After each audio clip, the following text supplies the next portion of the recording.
ఎందుకు వచ్చింది లలితా సహస్రం? ఎందుకు అలా చెప్పవలసి వచ్చింది? దీని వెనకాతల ఏదైనా రహస్యం ఉందా? నేను మీకు పరమ యథార్థం చెప్తున్నాను. జీవితంలో కొన్ని కోట్ల కోట్ల కోట్ల జన్మల పాటు జీవయాత్ర జరిగిన తరువాత ఎప్పుడో ఎక్కడో ఒక్కసారి మాత్రమే జీవితంలో అందుకునేటటువంటి మహత్తరమైన రహస్యాన్ని ఎవరు యోగ్యులో వాళ్ళకి అందించడం కోసమే అమ్మవారు వసిన్యాది దేవతలతో చేయించినటువంటి ప్రక్రియ ఈ స్తోత్రంలో వచ్చినటువంటి ఈ మార్పు. ఇది ఎందుకు వచ్చిందో ఇది పసిగట్టగలిగితే ఎంత తేడా వస్తుందో మీకు చెప్తాను చూడండి. ఇది ఇవాళ అందుకునే ప్రయత్నం చెయ్యండి. రేపు పూర్తి సమన్వయం చేస్తాను మీకు బాహువులతోటి. ఉద్యద్భాను సహస్రాభ అని కదండి, ఉదయిస్తున్నటువంటి సూర్యుల యొక్క కాంతి కలిగిన తల్లి.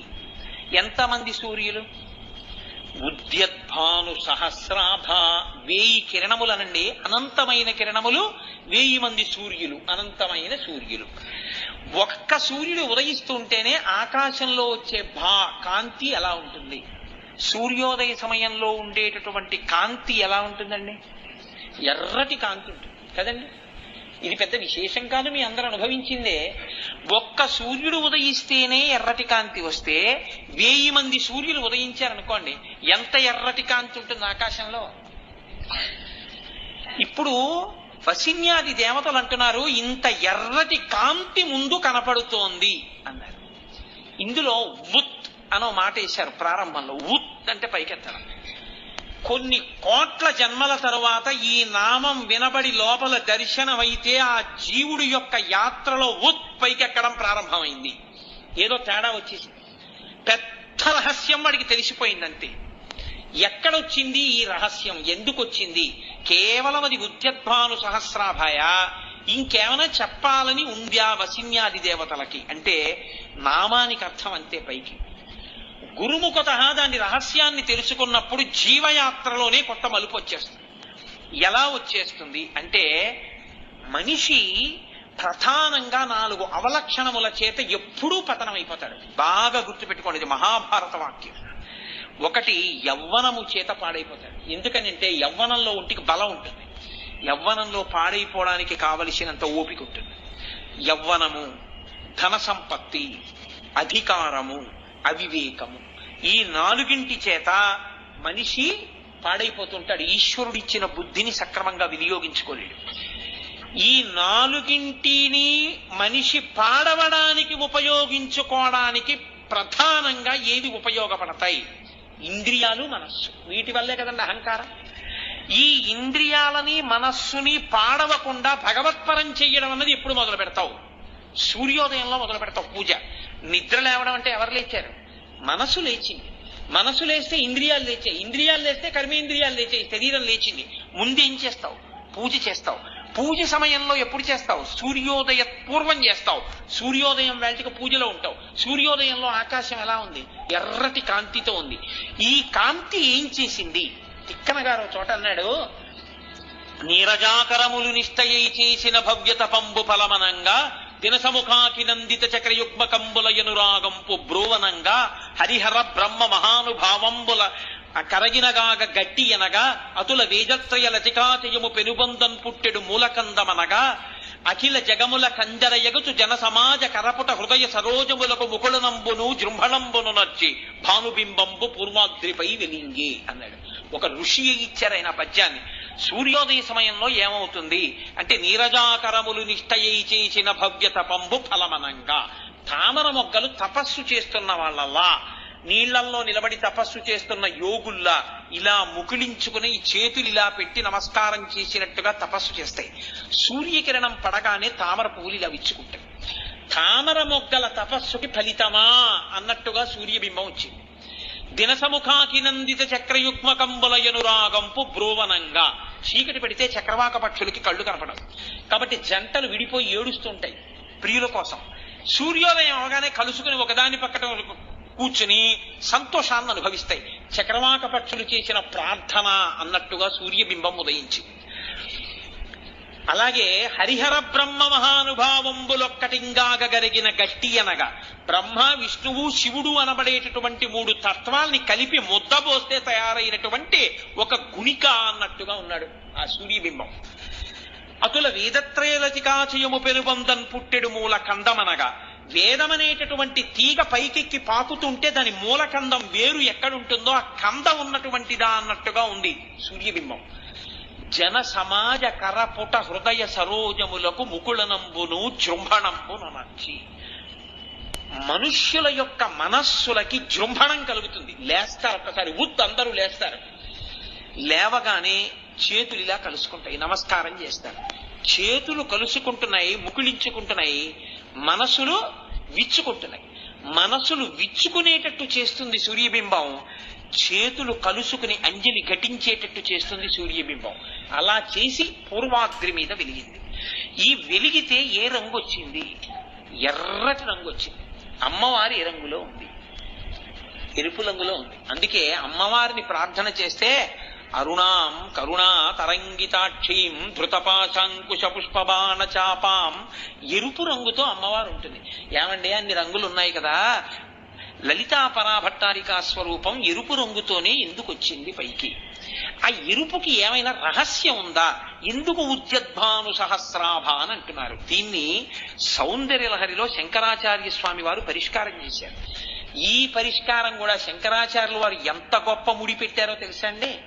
ఒక పట్టాన ఎవ్వరి సాధారణంగా అర్థం కాదు, పెద్దలకు అర్థం అవడం విషయంలో నేనేం ప్రశ్న చేయట్లేదు.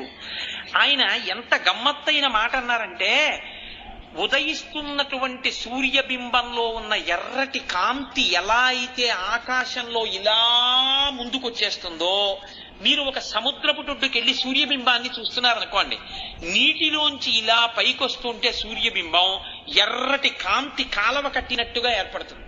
ఎర్రటి కాంతి ఆకాశం అంతా నిండిపోయి అన్ని లేత ఎరుపులోకి వచ్చేస్తాయి. అమ్మవారి ఆవిర్భావాన్ని కూడా ఎరుపు రంగుతో ధ్యానం చేస్తే ఈ ఎరుపు ఏమవుతుందంటే, ఒక నాటకం వేసేటప్పుడు అన్ని లైట్లు ఆర్పేసి ఎర్రటి లైట్ వేశారనుకోండి, ఆ ఎరుపు కాంతిలో తెర వెనకాల ఉన్నటువంటి వేదిక, దాని మీద ఉన్న నటుడు నటి అందరూ ఎర్రగా కనపడినట్టే ఎర్రటి రంగు అమ్మవారిది ఉపాసన చేస్తే ఆ ఎరుపుతనం వచ్చేస్తే లోకం, మీ పూజా మందిరం మీరు ఆ ఎరుపులో కలిసిపోయినట్టుగా మీరు ఉపాసన చేస్తే ఏమవుతుంది? ఎందుకు ఆ ఎరుపుకి గొప్పతనం వచ్చింది? ఎందుకు ఆ మాట వసిన్యాది దేవతలు చెప్పారు? శంకరాచార్యులు వారు అన్నారు, అలా చేస్తే ఏమవుతుందో శంకరాచార్యులు వారు చెప్పారు.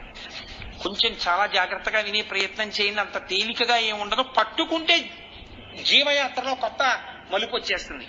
తను ఛాయాభిస్తే తరుణ తరణి శ్రీ సరణిభి దివం సర్వాముర్వీ మరుణిమనిమగ్నాం స్మరతి యః భవం త్యస్యత్రస్యద్వన హరిణ చాలీన నయనాః సహోర్వశ్యావస్యాః కతి కతి నగీర్వాణగణికాః. ఆకాశంలో సూర్యబింబం ఉదయించినప్పుడు వచ్చినటువంటి ఎర్రటి కాంతి శ్రీసరణి అలా ముందుకొచ్చేసి మీరు కూర్చున్న చోటంతా కూడా ముంచెత్తితే, ఆ ఎరుపులో మీరు కూర్చున్న ప్రాంతం మునిగిపోతే, మీరు మునిగిపోతే, ఆ ఎరుపులో మీరున్నట్టుగా మీరు ధ్యానం చేస్తే ఏమవుతుంది? ఊర్వశితో సహా 3 లోకాలలో ఉన్నటువంటి సౌందర్య రాసులైన దేవవేశ్యలైన అప్సరసలతో సహా స్త్రీలందరూ మీకు వశులైపోతారు. మొహమాట పడకుండా చెప్పండి, శంకరాచార్య స్వామి వారు ఈ శ్లోకం ఇస్తారని మీరు అనుకుంటున్నారా? అంతే ఆ శ్లోకానికి అర్థం. సౌందర్యలహరిలో శంకరాచార్య స్వామి వారు రాసిన శ్లోకం, ఆయన మనకు అందించిన శ్లోకానికి అర్థం బాహ్యంలో అంతే. ఇప్పుడు ఈ శ్లోకం చదివిన వాడు ఏమనగాలి? అయ్యా ఏమిటండి ఈ శ్లోకం, నేను అమ్మవారి ఎర్రటి రంగుని ఉపాసన చేయడం ఏమిటి, ఆ ఎర్రటి కాంతిలో నేను కూర్చున్నట్టుగా అమ్మవారి రంగుని దర్శనం చేయడం ఏమిటి, లోకంలో ఉన్న ఆడవాళ్ళందరూ ఎటువంటి వాళ్ళుట, పైగా అందులో కూడా వనంలో ఉన్నటువంటి హరిణశాలీన నయనాః, భీత హరిణం ఎలా ఉంటుందో అంత అందమైన కన్నులున్న ఆడవాళ్ళు కూడా వశులైపోతారు. అది దాని ప్రయోజనం అన్నారు. అప్పుడు మీరు నిజంగా ఆలోచించండి, ఈ ఉపాసన చెయ్యవలసిన అవసరం ఎవరికైనా ఉంటుందా? బుద్ధిలోకి వద్దాం అనుకున్న వాడికి ఉపాసన ఎందుకండి? అలా ఉపాసన చేశారనుకోండి, ఇంకొక మాట చెప్తా, పోన్లేండి మీకు వచ్చిన నష్టం ఏమిటంటారేమో, 2 ప్రమాదాలు. అసలు ఆడవాళ్ళకి శ్లోకం ఎందుకు పనికి వచ్చింది? మగవాడు చేశారనుకోండి, ఆయనకి బాగుందేమో, వాళ్ళ ఆవిడికి ఇబ్బంది కాదు ఈ ఉపాసన. పైగా జగద్గురువులు ఏమిటి, శంకరాచార్యులు వారు ఏమిటి, ఆ ఎరుపు రంగు గురించి ఈ మాట ఏమిటంటే ఎందుకు చెప్పినట్టు అంటే, గురువుల బిగింపు ఎలా ఉంటుందో తెలుసా అండి? కొన్ని చెప్పకుండా చెప్తారు. అది తెలుసుకోవాలంటే మళ్ళీ మీరు గురువుల వెంట పడాలి. పడితే తప్ప దానికి రహస్యం దొరకదు. ఆయన చెప్పిన మాటలో రహస్యం మీరు జాగ్రత్తగా పట్టుకునే ప్రయత్నం చేయండి. నిజంగా నేను ఎవరినో నా వైపు ఆకర్షించి వశం చేసుకోవాలి అని అనుకున్నాను అనుకోండి, ఒక ఉదాహరణకి నా ఎందటువంటి దిక్కుమాలిన ఆలోచనలు కలగకుండుగాక, కానీ ఒక మాటకి చెప్తున్నాను, ఎవరినో నేను వశం చేసుకుందాం, ఆకర్షిద్దాం అనుకున్నాను. నా ప్రయత్నం ప్రారంభం చేయడం అలా ఉంచండి. ముందు ఎవరు ఆకర్షితుడై వశుడైపోయాడు అవతల వాళ్ళకి? భయపడకండి, ఎవరు? నేనే కదండి. నేను వశుణ్ణయ్యాను, నేను ఆకర్షితుడనయ్యాను. వాళ్ళ చేత నేను ఆకర్షింపబడ్డాను. వాళ్ళు నన్ను ఆకర్షించే ప్రయత్నం చేసినా చేయకపోయినా నేను వాళ్ళకి వశుడనైపోయాను. కాబట్టి నేను వాళ్ళని వశం చేసుకునే ప్రయత్నం చేస్తున్నాను.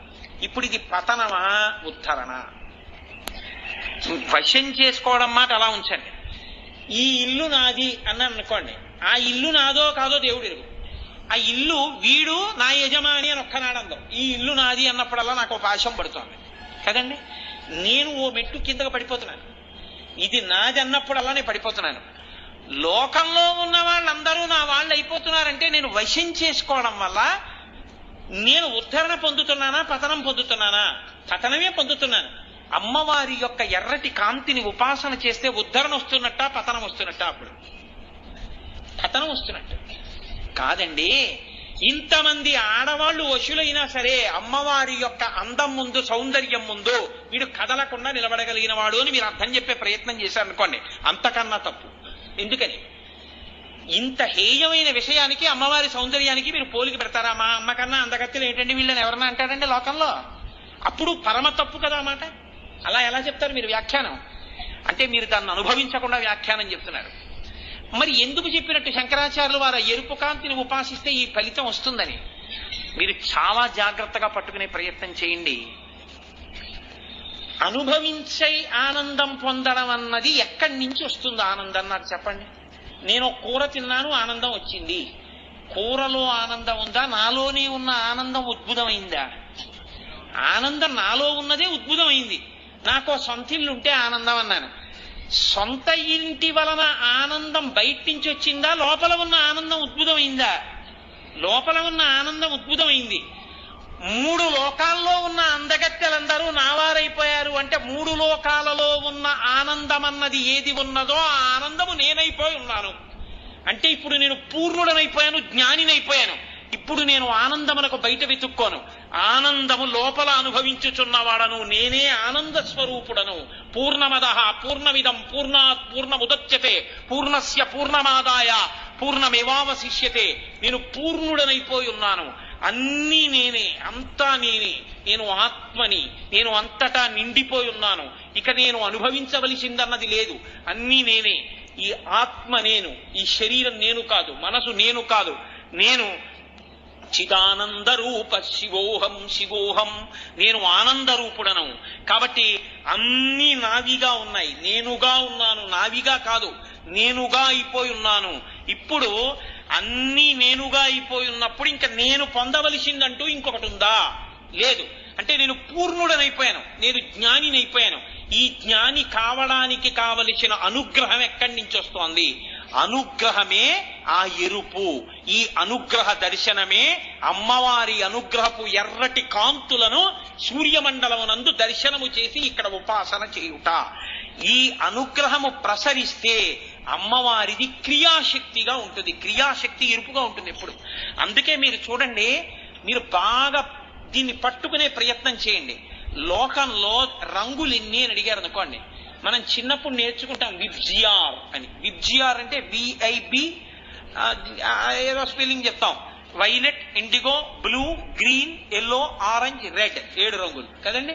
7 రంగులు చెప్తాం. ఈ 7 రంగుల్లో బాగా గుర్తుపట్టండి, తెలుపు కాని నలుపు కాని ఉన్నాయా? లేవు. తెలుపు నలుపు రంగులు కావు. ఏవి రంగులు? ఈ విబ్జియారే, violet, indigo, blue, green, yellow, orange, red, ఈ 7 రంగులు. ఈ 7 రంగులంటే ఏమిటి అర్థం? తెలుపు నలుపు రంగులు ఎందుకు కాలేదు అంటే, తెలుపు ఏది లోపలికి తీసుకోదు, అన్ని బయటికి వదిలేస్తే తెలుపు. Process of reflection is white, అన్ని బయటికి వదిలితే తెలుపు. అన్ని పుచ్చేసుకుంటే నలుపు. The process of absorption is black. అన్ని పుచ్చుకుంటే నలుపు, అన్ని వదిలేస్తే తెలుపు. అన్ని వదిలినది రంగు కాదు, అన్ని పుచ్చుకున్నది రంగు కాదు. ఏది రంగు? కొన్ని పుచ్చుకుని ఒక్కటి వదిలిందేదో అది రంగు. అన్నిటినీ లోపలికి తీసేసుకుని ఆకుపచ్చని పైకి వదిలింది అనుకోండి, అది ఆకుపచ్చ రంగు. అన్ని లోపలికి తీసుకుని నీలాన్ని పైకి వదిలింది అనుకోండి, అది నీలం రంగు. అన్ని లోపల పెట్టుకుని పసుపు పైకి వదిలింది అనుకోండి, అది పసుపు రంగు. అన్ని లోపలికి తీసేసుకుని ఏది పైకి వదలలేదు అనుకోండి, అది నలుపు. అన్ని పుచ్చుకోకుండా అన్నిటినీ పైకి వదిలేసింది అనుకోండి, తెలుపు. అన్ని పుచ్చుకుంటే రంగు కాదు, అన్ని వదిలేస్తే రంగు కాదు. కొన్ని పుచ్చుకుని ఒక్కటి వదిలిపెడితే రంగు. అన్నీ కలిసిపోయి ఉంటే అసలు రంగులన్నీ ఎందులో ఉన్నాయి? తెలుపులో ఉన్నాయి. అందుకే తెల్లటి బట్ట అని ఎందుకంటారో తెలుసా అండి? అది శోభనప్రదమని. తెలుపు ఏది పుచ్చుకోకుండా వదిలిపెడుతుంది, కానీ అన్ని అందులో ఉన్నాయి. తెల్లటి తెలుపులోనే రంగులన్నీ ఉన్నాయి. మీరు చూడండి, విబ్జిఆర్ అంటే ఆర్ స్టాండ్స్ ఫర్ రెడ్, ఎరుపు. ఈ ఆర్ కి అవతల ఏదుంది? తెలుపు ఉంది. ఈ తెలుపులోంచి మొదట విడింది ఏది? ఎరుపు. ఎరుపు విడితే వెనకాతలకి ఏం విడ్డాయి? విబ్జిఆర్ లో ఉన్న మిగిలినవన్నీ విడిపోతూ వచ్చే రంగులు.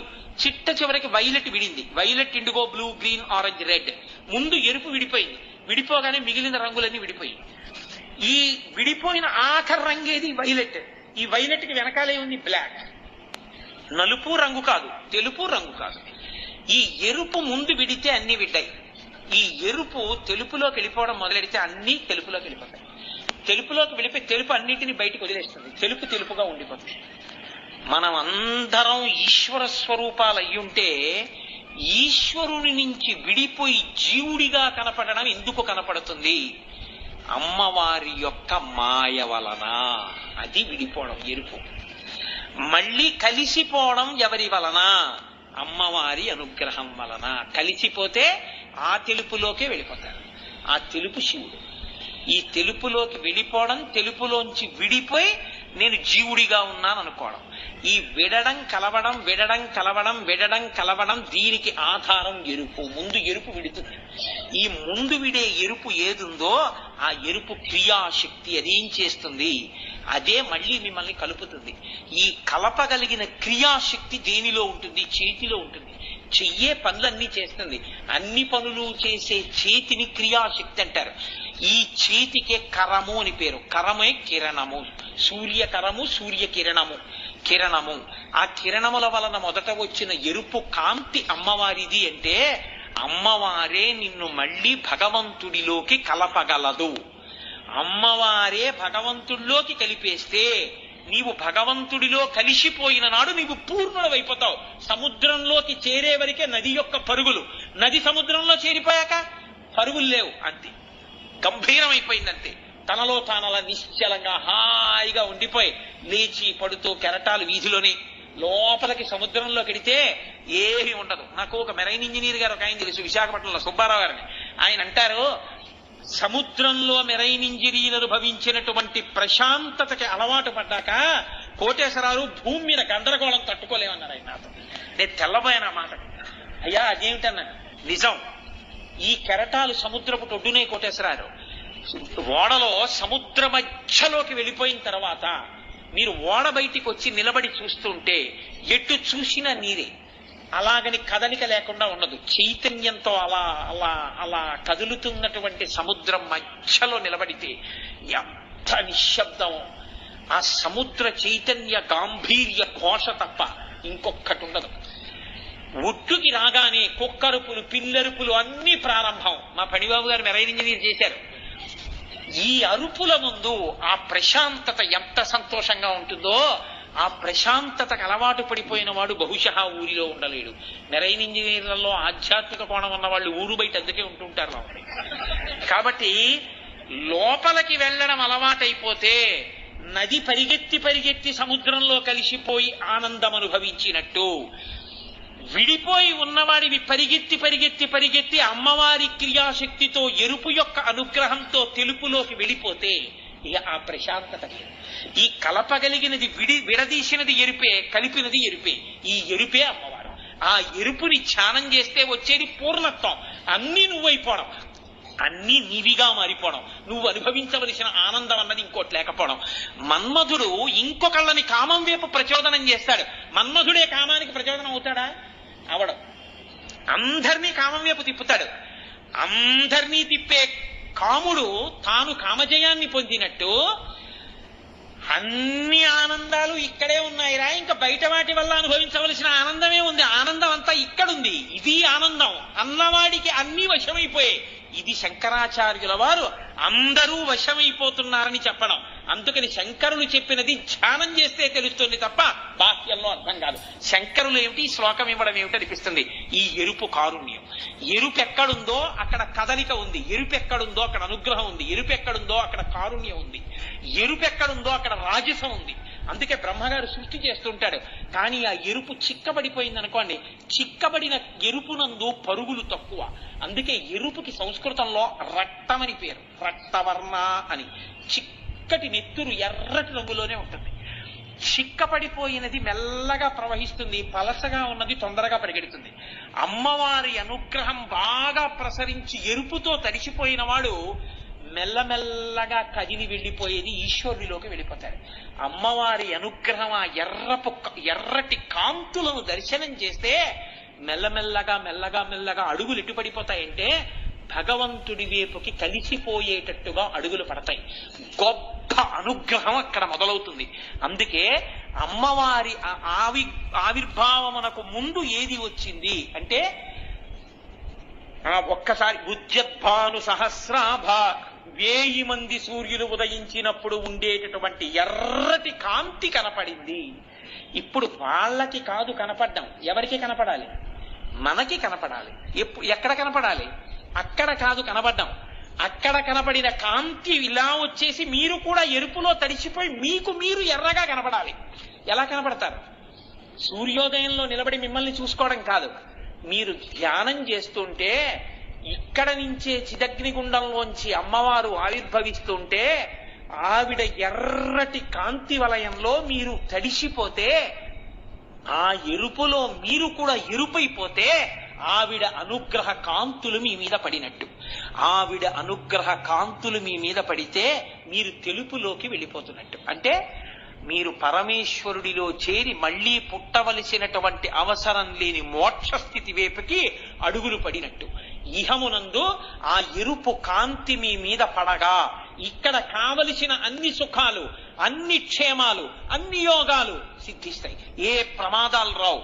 అమ్మవారి అనుగ్రహం యజమాని మీద పడితే ఇంట్లో ఉన్న వాళ్ళందరి మీద పడినట్టే. ఇంట్లో ఉన్న వాళ్ళందరూ రక్షింపబడతారు.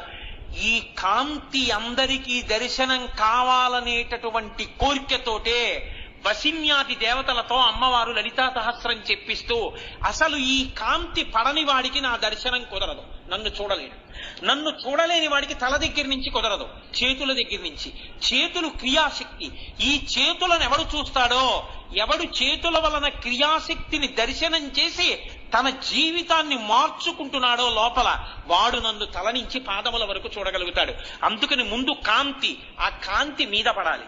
ఆ కాంతి మీద పడిన తరువాత, కాంతి మీద పడడానికి మీరు చెయ్యవలసింది ఒక్కటే, ఆ కాంతి ఉన్న చోట మీరు కూర్చుంటే చాలు.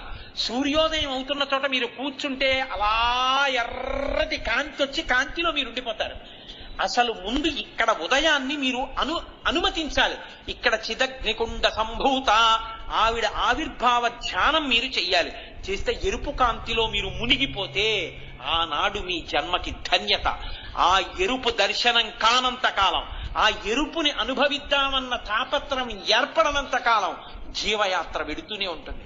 దానికి చక్కటి మలుపెన్నడు ఆ కాంతి చూసిన నాడే, ఆ కాంతి విన్ననాడే, ఆ కాంతి గురించి ఏదో ఒకనాడు చెవిలో పడితే, నేను చెప్పానన్న అతిశయంతో చెప్పట్లేదు, బాగా జ్ఞాపకం పెట్టుకోండి, కొన్ని కోట్ల కోట్ల కోట్ల జన్మల తరువాత ఎప్పుడో ఒక్కసారి మాత్రమే అమ్మవారి ఎర్రటి కాంతి గురించిన రహస్యాన్ని వాడు వినగలుగుతున్నాడు. అది లేనంత కాలం వాడు వినలేడు. ఎవడికి అమ్మవారి అనుగ్రహం ఉంటుందో వాడు మాత్రమే వింటాడని గుర్తు.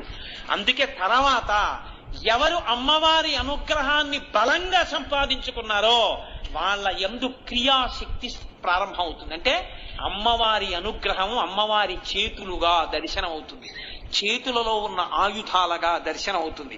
అవి ఆ ఆయుధాలేమి, ఆ చేతులేమి, అవి తెలుసుకుంటే వచ్చే గొప్ప ప్రయోజనమేమి, ఇది తెలిస్తే మళ్ళీ కాంతి కనపడుతుంది. ఈ కాంతి దాటితే అప్పుడు అమ్మవారి కబరీబంధం కనపడుతుంది. ఈ కబరీబంధం కనపడడానికి ముందు ఇవాళ ఈ కాంతి దర్శనం దగ్గర నుంచి ఇక నామములన్నీ లావణ్యలహరిలో ఎలా ఉంటాయంటే విన్న ఉత్తర క్షణంలో ఒక కొత్త ప్రయోజనాన్ని సాధించేస్తుంటాయి. మీరు వింటున్నప్పుడు గమనించండి, మీకు తెలియకుండా ఎర్రటి కాంతిలో మనం ఉన్నప్పుడు మనం ఎర్రగా ఉంటాం అని మీకు అనిపించగానే జీవయాత్రలో మీరు ఒక కొత్త అనుగ్రహాన్ని, అమ్మవారి అనుగ్రహాన్ని మీరు సాధించేసుకున్నారు. అందుకే భాస్కరరాయల వారు అంతటి మహాపురుషుడై మనకు అనుగ్రహించారు. ఇది కేవలం ఒక శ్లోకంలో చెప్పడం కాదు, గురుముఖతః తెలుసుకుని ధ్యానమునందు అనుభవించవలసింది. కాబట్టి శ్లోకంలో చెప్పడం కాదు, ఇలా ఎందుకు శ్లోకం వచ్చిందని గురువు గారి దగ్గరికి ఎడతాడు ఈ మాట చెప్తే. అంతటి శంకరుని ఇలా ఎందుకు రచించారండి శ్లోకం అని ఎవడు గురువు దగ్గరికి వెళ్ళాడో వాడికి గురువు అనుగ్రహంగా ఈ ముడి విడితే వాడు ధ్యానం చేసి పూర్ణుడవాలి. అందుకని శంకర భగవత్పాదులు సౌందర్యలహరిలో అంత చమత్కారంతో ఆ శ్లోకాన్ని మిమ్మల్ని పూర్ణుల్ని చేస్తూ అంత చిత్రంగా శ్లోకాన్ని తీసుకొచ్చి మనకి సౌందర్యలహరిలో ఇచ్చారు. ఆ ఎరుపు కాంతి వెనక ఇంత రహస్యం ఉంది.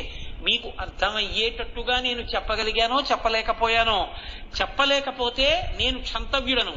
కానీ అమ్మవారి అనుగ్రహంతో రేపు మీరు బాహువుల గురించి, ఆయుధాల గురించి విన్నప్పుడు ఈ కాంతిని అలా అనుభవించలేకపోయిన వారికి ఆ చేతులు ఆయుధాల గురించి వినేటప్పుడు ఆ కాంతి మీకు తెలియకుండా పడిపోతుంది. అలా పడిపోయేటట్టుగా వసిన్యాది దేవతలు స్తోత్రం చేశారు. ఆ చమత్కారం ఏమిటో, అలా ఎందుకు ఇచ్చారో ఆ రహస్యాల్ని మీకు రేపటి రోజున అమ్మవారి అనుగ్రహంతో పలికే ప్రయత్నం చేస్తాను.